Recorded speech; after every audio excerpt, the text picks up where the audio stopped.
الحمد لله وكفى وسلام على عباده الذين اصطفى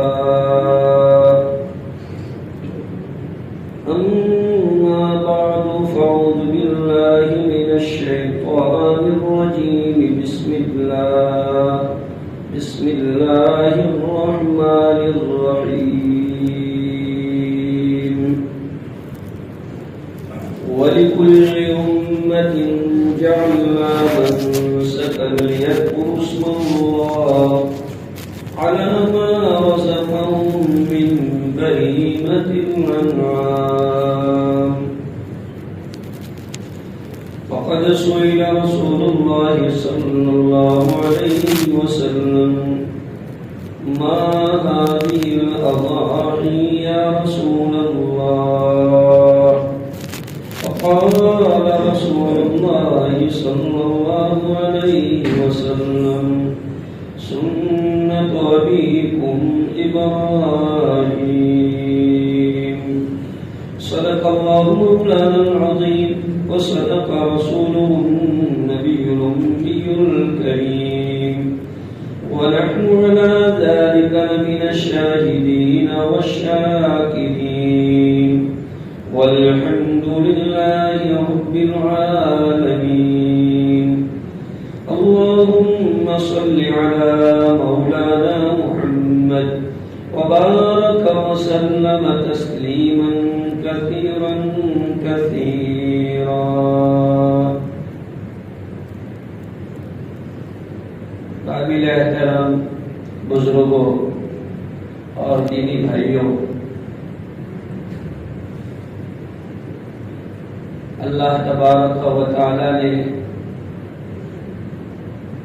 مجھے اور آپ کو کچھ احکامات عطا فرمائے ہیں۔ ان احکامات میں سے ایک حکم استطاعت والے آدمی کے لیے قربانی کا ہے، چونکہ آئندہ دنوں میں قربانی کا عمل آ رہا ہے، تو میں آپ حضرات کے سامنے اس مختصر سے وقت میں قربانی کی تعلیم اور قربانی کا مقصد یہ بتلانا چاہتا ہوں کہ قربانی کا مقصد کیا ہے، قربانی کا فلسفہ کیا ہے، قربانی کب سے شروع ہوئی ہے۔ بزرگوں اور بھائیوں، قربانی حضرت آدم علیہ السلام کے زمانے سے تمام نبیوں نے قربانی کا عمل کیا ہے۔ حضرت آدم علیہ السلام کے 2 بیٹوں کی قربانی کا واقعہ تو سورہ مائدہ میں مذکور ہے تفصیل کے ساتھ۔ اس کے علاوہ تمام انبیاء کرام علیہ السلام قربانی کا عمل کرتے تھے، البتہ زیادہ شہرت اور جو قربانی کے عمل میں مضبوطی آئی وہ جناب ابراہیم علیہ السلام کے واقعے کے بعد۔ باقی قربانی کا عمل ہے، اور قربانی کا عمل ہر مذہب میں، کوئی بھی مذہب کا ماننے والا ہو اس کے مذہب کے اندر مذہبی روایات کے مطابق قربانیاں ہے، چاہے وہ ہندو دھرم ہو اس میں بھی قربانی کی پرتھا ہے، عیسائیوں میں بھی ہے کہ عیسیٰ علیہ السلام کے نام پر وہ قربانی دیتے ہیں۔ اور خود قرآن میں نے جو آیت پڑھی سورۃ الحج کی، یہ 34 نمبر کی آیت ہے، اس میں اللہ تعالیٰ خود ارشاد فرماتے وَلِكُلِّ أُمَّةٍ جَعَلْنَا مَنْسَكًا لِيَذْكُرُوا اسْمَ اللَّهِ، ہم نے ہر امت کے لیے قربانی کیا ایک عمل بتایا ہے کہ وہ جانوروں پر اللہ کا نام لے کر اسے قربان کرتے ہیں۔ اللہ پاک نے قربانی کا عمل بندے پر رکھا ہے، اور قربانی کا عمل قرب سے ہے۔ قرب یہ عربی زبان کا ورڈ ہے، بمعنی نزدیکی۔ آدمی قربانی کے عمل سے اللہ کی جو نزدیکی حاصل کرتا ہے وہ کوئی اور عمل سے حاصل نہیں کرتا ہے، اس لیے قربانی کو قربانی بھی کہتے ہیں۔ قربانی کو قربانی کہنے کی وجہ یہ ہے کہ بندہ اس قربانی کے عمل کے ذریعے سے اللہ کی نزدیکی حاصل کرتا ہے۔ قربانی کا عمل اللہ کو بہت پسندیدہ ہے، کیوں کہ یہ انسانی جان کا بدل ہے، انسانی جان کا یہ فدیہ ہے۔ در حقیقت تو یہی تھی کہ بندہ اپنی جان خود اللہ کے لیے قربان کر دے، لیکن چونکہ اللہ کو اس دنیا کا نظام چلانا تھا، اللہ کو یہ منظور اور مقصود تھا کہ قیامت تک کے لیے انسانوں کی بقا ہو، ان کا نظام ہو، اس لیے اللہ پاک نے یہ طے کیا کہ جانور ذبح کرو، ہم سمجھیں گے کہ تم نے اپنی جان ذبح کی۔ تو یہ اللہ پاک نے انسانوں کا بدل بنایا ہے۔ ظاہر بات ہے کہ انسانوں کی جان کا جو چیز بدل ہو وہ کتنی بڑی چیز ہو سکتی ہے، کیونکہ کائنات میں انسان کے سے بڑھ کے کوئی مخلوق نہیں ہے، کائنات میں انسان سے بڑھ کے کوئی بھی مخلوق نہیں ہے۔ جب انسان سب سے اعلیٰ اور اشرف ہے تو اس کا جو بدل ہوگا وہ بھی تو اعلیٰ اور اشرف ہوگا۔ اس لیے بھائیوں، قربانی کا عمل صاحب استطاعت آدمی کرے، کوئی مسئلہ نہیں ہے، آپ بالکل فکر نہ کریں۔ انڈین کانسٹیٹیوشن میں اینیمل ایکٹ بنا ہوا ہے اور ہمارے بندھارن کے اعتبار سے ہمیں اپنی مذہبی رسومات ادا کرنے کا انڈین آرٹیکل کے اعتبار سے ہم کو اس کی چھوٹ ہے۔ یہ ضرور ہے کہ ہر چیز کی ایک ڈسپلن ہوتی ہے، اس کا خیال کرنا یہ ایک بات الگ ہے۔ کوئی قربانی کے عمل سے ممانعت نہیں ہے، کنفیوژن ہے ہمارے کچھ بھائیوں کو، قربانی کے عمل سے ممانعت نہیں ہے۔ اصل چیز یہ ہے کہ جو ہماری شریعت کی بھی تعلیم ہے کہ جانوروں کو روڈوں کے اوپر ذبح نہ کیا جائے، کھلے عام ذبح نہ کیا جائے اور گندگی سے جو ہے بچایا جائے، یہ تو ہماری شریعت بھی کہتی ہے۔ اور اینیمل ایکٹ جو 2004 میں اس کے اندر امینڈمنٹ ہوا تھا، اس کے اندر بہت سی چیزوں کو بتایا گیا تھا۔ تو اس لیے ان قانون کا فالو کرتے ہوئے ہمیں اپنی قربانیوں کو ایک شانتی کے ماحول میں، ایک اچھے ماحول میں، اللہ کی رضا کے لیے یہ عمل انجام دینا ہے۔ یہ مالی عبادت ہے، جیسے ہم نماز پڑھتے، روزہ رکھتے، حج کرتے، یہ جانی عبادت ہے، ایسے یہ ایک مالی عبادت ہے۔ اور شریعت میں جانی اور مالی دونوں عبادتیں، جیسے زکوٰۃ مالی عبادت، ایسے قربانی یہ بھی ایک مالی عبادت ہے۔ اور جانی اور مالی عبادتوں کے مقاصد الگ الگ ہوتے ہیں، اس لیے ہم کو قربانی کا عمل انجام دینا ہے۔ قربانی در حقیقت بندے کو یہ سکھاتی ہے کہ بندہ اپنے اندر وہ مزاج پیدا کرے کہ اللہ کے لیے اگر جان جیسی عظیم چیز کی قربانی دینے کا موقع آئے تو آدمی پیچھے نہیں ہٹے گا۔ یہ قربانی کا فلسفہ بھی ہے اور یہ قربانی کا سبق بھی ہے۔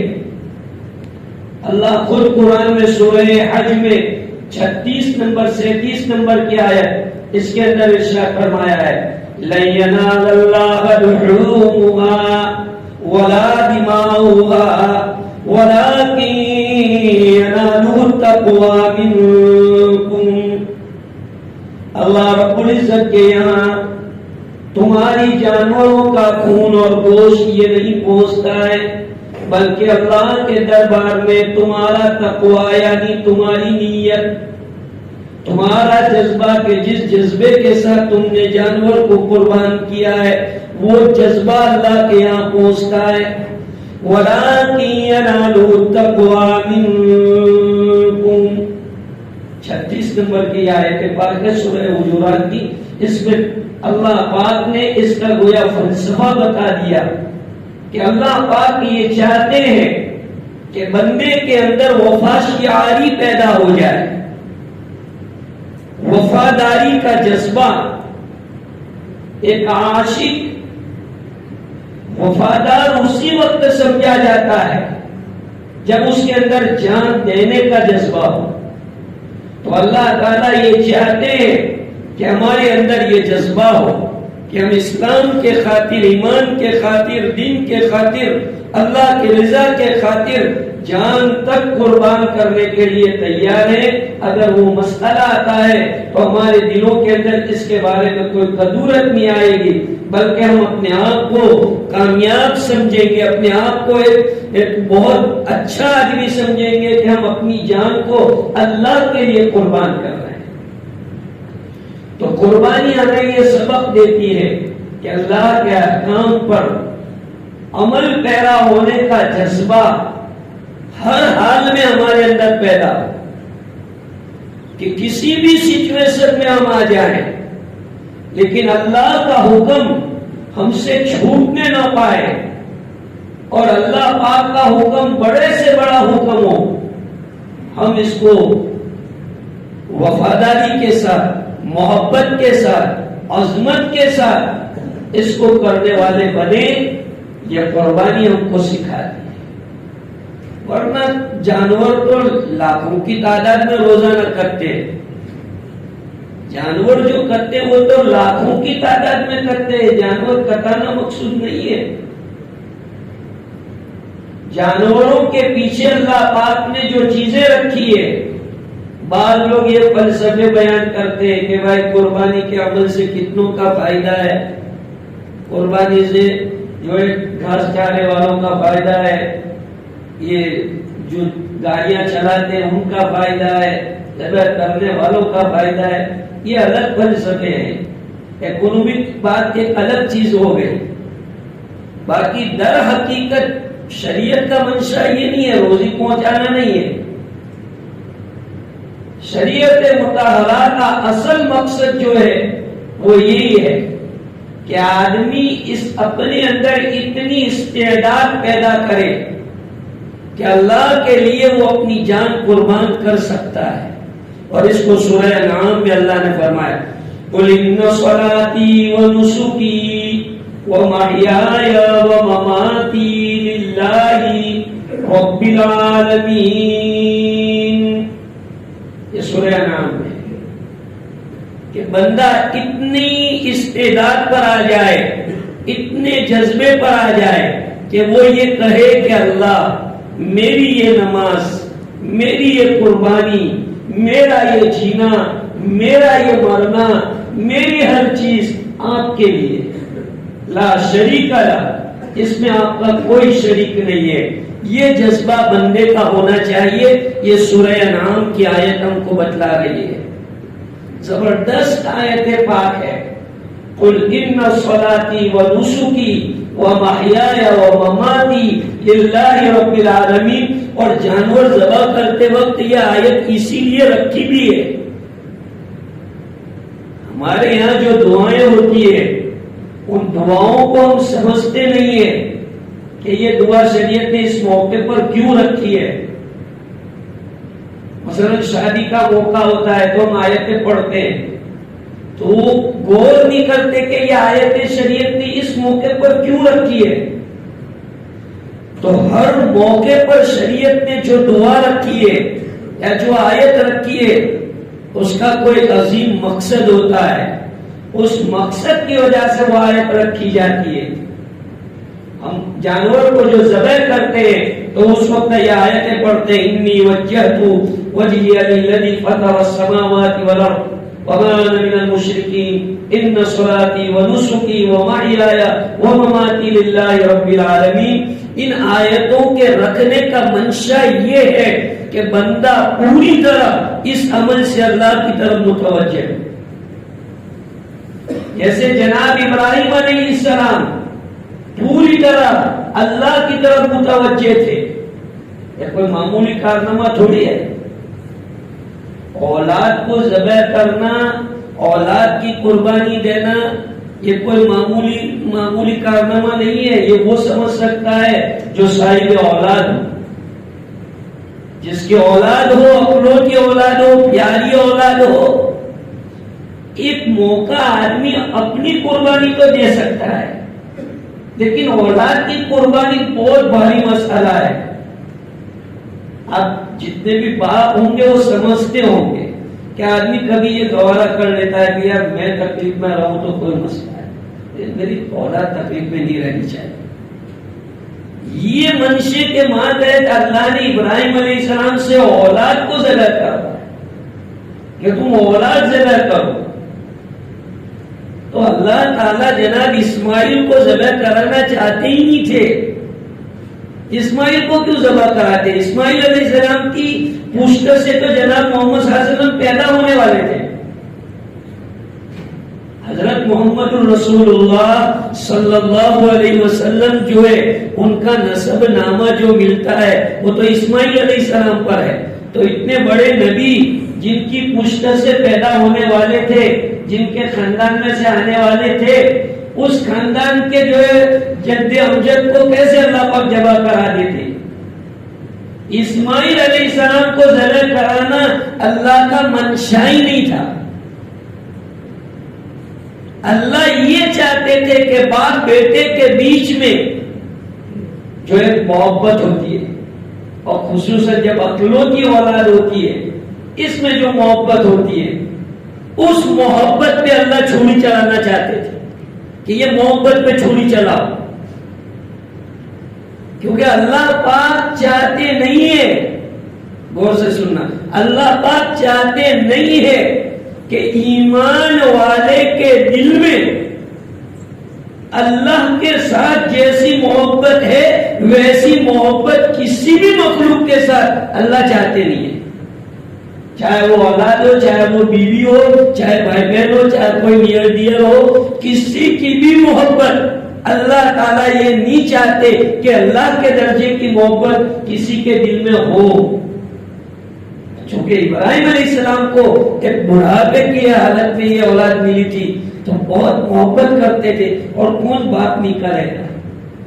تو اللہ یہ چاہتے تھے کہ یہ محبت ذبح کرو. چنانچہ اللہ پاک نے اس محبت کو ذبح کرایا. اور جب اللہ نے دیکھا کہ ابراہیم اپنی دوستی میں سچے ہیں، وہ واقعی خلیل اللہ ہے، انہوں نے جب اللہ کا نام لے کر اللہ کے حکم کی وجہ سے اس محبت پر چھری گھمانا چاہا، بلکہ گھما دیا، تو اللہ نے کہا قد صدقت رؤیا، تم نے اپنا خواب سچ کر دکھایا. خواب میں یہ نہیں دیکھا تھا ابراہیم علیہ السلام نے کہ اسماعیل علیہ السلام پورے ذبح ہو گئے، ایسا نہیں دیکھا. خواب یہ دیکھا تھا کہ وہ اسماعیل کو ذبح کرنے کی ٹرائی کر رہے ہیں. تو وہ پھر پریکٹیکلی طور پر ظاہر میں آ گیا کہ ظاہر میں وہ چیز انہوں نے انجام دے دی. اس لیے قرآن نے یہ کہا کہ قد صدقت رؤیا، تم نے جو خواب میں دیکھا تھا وہ پریکٹیکلی تم نے کر دکھایا. تو اللہ پاک کا منشا یہ تھا ہی نہیں، اللہ کا منشا یہ محبت ذبح کرانی تھی. اللہ یہ چاہتے ہیں کہ ایمان والا اپنے دل کے اندر صرف اور صرف اپنے ایک اللہ کی محبت اعلیٰ درجے کی رکھے. دوسری محبتیں منع نہیں ہے، وہ ان کے درجے کی، ان کے گریڈ کی ہو تو کوئی منع نہیں ہے. محبتوں کے درجات ہوتے ہیں، ان کے گریڈ ہوتے ہیں. جو اعلیٰ درجہ محبت کا ہوتا ہے وہ صرف اور صرف اللہ پاک یہ چاہتے ہیں کہ بندہ ایمان والا مجھ سے کرے. اور قرآن کہتا ہے وَالَّذِينَ آمَنُوا أَشَدُّ حُبًّا لِلَّهِ، ایمان والا بندہ اپنے اللہ سے بے حد محبت کرتا ہے. اپنے اللہ کے لیے جس چیز کی قربانی دینی ہو بندہ ہر وقت تیار ہو جاتا ہے، اور وہ اس محبت کا ثبوت دیتا ہے کہ اللہ پاک دیکھ لیجئے میرے دل کے اندر آپ کی کتنی محبت ہے. اور واقعی میں سچ کہتا ہوں آپ کو، واقعی اگر اللہ پاک نے یہ رواج ڈالا ہوتا کہ ایمان والا اپنی اولاد کو ذبح کرے تو انشاءاللہ یہ ایمان والے اپنی اولاد کو بھی ذبح کرتے. اللہ پاک نے ایمان والوں کے دل میں وہ جذبے رکھے بھلے تھوڑے درجے کے اعلیٰ جو پہلے بزرگان دن گزر گئے صحابہ انبیاء اس درجے کا نہیں، لیکن پھر بھی ایک درجے میں آج بھی ایمان والوں کے دلوں میں اللہ کی قدر ہے، اللہ کی محبت ہے، اور اس کے لیے وہ کسی بھی تکلیف کا سامنا کرنے کے لیے تیار ہے۔ ہاتھ سے مول لینا نہیں ہے، خود سے اختیار نہیں کرنا ہے، لیکن اگر قدرتی طور پر اللہ کے لیے کوئی ایسی چیز آ جاتی ہے تو ایمان والا پیچھے نہیں ہٹتا۔ یہی قربانی ہم کو سکھا رہی ہے کہ ہمارے اندر وہ جذبہ پیدا ہو جانا چاہیے کہ اللہ کے لیے آدمی جان مال عزت آبرو ہر چیز کی قربانی، جیسے کہ حضرات صحابہ کرام کی زندگیوں کے نمونے ہمارے سامنے، اس انداز کا جذبہ میرا اور آپ کا، اس انداز کی دینداری، اس انداز کا تقوی ہمارا بن جانا چاہیے۔ میرے بھائیوں، جانوروں کو ذبح کر لینا تو بہت آسان ہے، در حقیقت آدمی کو اپنی انانیت کو ذبح کرنا، اپنے ایگو پن کو ذبح کرنا، یہ بہت بڑی بات ہے۔ جانور تو آدمی سو جانور ذبح کر ڈالے گا، لیکن جو اندر میں ایک شیطان، ایک نفس کی شکل میں جو چیز بیٹھی ہوئی ہے، اس پر چھری چلا دو اللہ کے لیے۔ جانور ذبح کرتے ہوئے یہ تصور کرو کہ میرے اپنے نفس کو میں اللہ کے لیے قربان کر رہا ہوں، یہ قربانی کا فلسفہ ہے۔ نفس قربان کرو، جب نفس قربان ہو جائے گا، نفس پر آپ چھری چلا دیں گے، انشاءاللہ العزیز اب آپ کو شریعت کا کوئی بھی حکم بھاری نہیں لگے، کوئی بھی حکم، شریعت کا کوئی بھی حکم کسی بھی حالت میں آئے گا وہ انسان کو بھاری نہیں لگے گا۔ کیوں کہ جو نفس بیچ میں آرے آتا تھا اس نفس کو اس نے ذبح کر ڈالا ہے۔ بزرگان دین کے پاس خانقاہوں میں جاتے ہیں تو کیوں جاتے ہیں؟ یہی نفس کو قربان کرانے کے لیے۔ اللہ والوں کی جو خانقاہوں میں ہم جاتے ہیں بزرگوں کے پاس، وہ ہم کو یہی سکھاتے ہیں کہ اپنی نفسانیت کو ذبح کر دو ایک وقت، بس۔ یہ نفس بہت خطرناک ہے جو ہمیں ہر جگہ مانے بن جاتا ہے، ہر جگہ رکاوٹ پیدا کر دیتا ہے۔ اس لیے بھائیوں، قربانی کے دنوں میں اس چیز کو مد نظر رکھ کر آپ اپنی قربانی کیجئے، انشاءاللہ اللہ پاک اس قربانی کے نتیجے میں جو اجر و ثواب اللہ اور اس کے رسول نے طے کیے وہ تو ڈیفینیٹلی ملنے کا ہی ملنے کا۔ جو فضائل علماء بیان کرتے قربانی کے کہ ایک ایک بال کے بدلے میں ایک ایک نیکی، یہ تو ہے ہی ہے، لیکن اس کے علاوہ جو سب سے بڑی چیز اللہ کی دوستی، اللہ کا تعلق، اللہ حضرت ابراہیم کو خلیل اللہ کا جو لقب ملا، وہ خلیل اللہ کا لقب اسی قربانی کی وجہ سے تو ملا۔ تو وہی خلت اور وہی خلیل اگر ہم قربانی دیں گے تو ہمارے اندر بھی وہ صفت پیدا ہوگی، اور اللہ کی نزدیکی، اللہ کا تعلق اور اللہ کی دوستی مجھے اور آپ کو نصیب ہوگی۔ اور علماء یہی تو چاہتے ہیں، ساری دین کی محنتوں کا محور اور مرکز یہی تو ہے کہ بندے کو اللہ سے ایسا گہرا ربط، ایسا تعلق، ایسا کانٹیکٹ قائم ہو جائے کہ کسی بھی حال میں وہ اللہ کو چھوڑنے کے لیے تیار رہے۔ یہی تو ساری اسلامی تعلیم کا محور و مرکز ہے۔ اللہ تعالیٰ سے ہمارا ربط، کانٹیکٹ بالکل مضبوط ہو جائے، اور وہ تعلق ایسا کہ دنیا کی کوئی دوسری چیز اس تعلق کے بیچ میں حائل نہ ہو۔ جیسے جو لوگ سچی محبت کرتے تو وہ کیا چاہتے ہیں؟ سچی محبت کرنے والے یہ چاہتے ہیں کہ بھائی ہماری محبت کے بیچ میں کوئی بھی انٹرفیئر نہیں ہونا چاہیے، ہماری محبت کے بیچ میں کوئی ہائی نہیں ہونا چاہیے، چاہے دو دوستوں کی محبت ہو، چاہے وائف ہسبینڈ کی محبت ہو، چاہے کوئی اور ریلیٹیو کی محبت ہو، آدمی یہ چاہتا ہے کہ بھائی ہماری جو دوستی ہے، ہمارا جو تعلق ہے، ہماری جو محبت ہے، اس محبت کے اندر بیچ میں کوئی چیز نہیں آنی چاہیے، اسی کو گہری دوستی اور گہرا تعلق کہتے ہیں۔ تو یہی گہرا تعلق قربانی کے ذریعے سے اللہ کی ذات کے ساتھ پیدا کرایا جا رہا ہے کہ اس محبت کے بیچ میں کوئی بھی چیز حائل نہیں ہونی چاہیے، نہ جان، نہ مال، نہ اولاد، نہ بیوی، نہ بچے، نہ کاروبار، کوئی چیز نہیں، اس کے بیچ میں کوئی چیز نہیں آنی چاہیے۔ یہی سچا ربط اللہ تعالیٰ جو ہے پیدا کرانا چاہتے ہیں قربانی کے ذریعے سے۔ اس لیے بھائیوں، آنے والے دنوں کے اندر قربانی کا عمل آنے والا ہے۔ اس قربانی کے عمل کو دل و جان کے ساتھ امت کرے، یہ علماء کی اپیل ہے۔ جمعیت علماء کے ساتھ میرا تعلق ہے، تو جمعیت علماء کی طرف سے بھی پوری پبلک کو یہ اعلان ہے کہ آپ بالکل اچھے سے قربانی کا عمل کریں۔ جمعیت علماء کی ٹیم نے کئی پولیس کمشنروں کے ساتھ میٹنگ کی اور ان کے ساتھ میٹنگ کر کے یہ بات ہوئی اور کہا کہ بھائی یہ جو پریپتر والی باتیں تھی وہ سب باتیں ایسی تھی جو یعنی کوئی قاعدہ کیا ہے اس کے اعتبار سے نہیں، وہ لوگوں کی چلائی ہے، نہ مرکزی حکومت یعنی نہ سینٹرل گورنمنٹ کی طرف سے کچھ ہے اور نہ جو ہے راجیہ سرکار کی طرف سے ایسی بات نہیں ہے۔ بات ایسی ہے کہ جو اینیمل ایکٹ بنا ہوا ہے اس اینیمل ایکٹ کو فالو کر کے اس کے مد نظر رکھتے ہوئے اس کے جو قاعدے بنے ہوئے ہیں کہ مثلا جانور کو گھاس چارہ دینے کا، اس کو ادھر سے ادھر لے جاتے ہیں تو پرمٹ والی گاڑی ہونی چاہیے، اس کے اندر گھاس چارہ ہونا چاہیے، یہ جو قانون بنا ہوا ہے بس اس کو فالو کرنے کے لیے کہا گیا ہے۔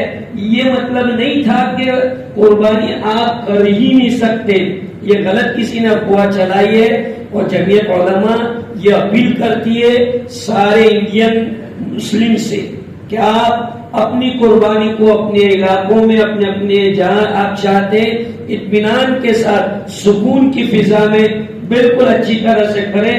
کوئی ایسا ماحول خراب اگر کوئی دوسرا کرنے کی کوشش بھی کرتا ہے تو آپ اس کے آویش میں نہ آئیں اور ماحول کو خراب نہ ہونے دیں، دانش مندی کے ساتھ حکمت اور مصلحت عملی کے ساتھ اس کو انجام دے۔ اللہ پاک مجھے اور آپ کو اور پوری امت کو محفوظ فرمائے دشمنوں کی دشمناوت سے، حاسدین کی حسد سے، اور پوری امت کے لیے آنے والے اس عمل کو، قربانی کے عمل کو اور حج کے عمل کو اللہ تعالیٰ قبول فرمائے، اور حج اور قربانی کے جو فضائل اور جو برکات ہے اللہ تعالیٰ پوری امت مسلمہ کو وہ فضائل اور وہ برکات نصیب فرمائے۔ وآخر دعوانا الحمد للہ رب العالمین۔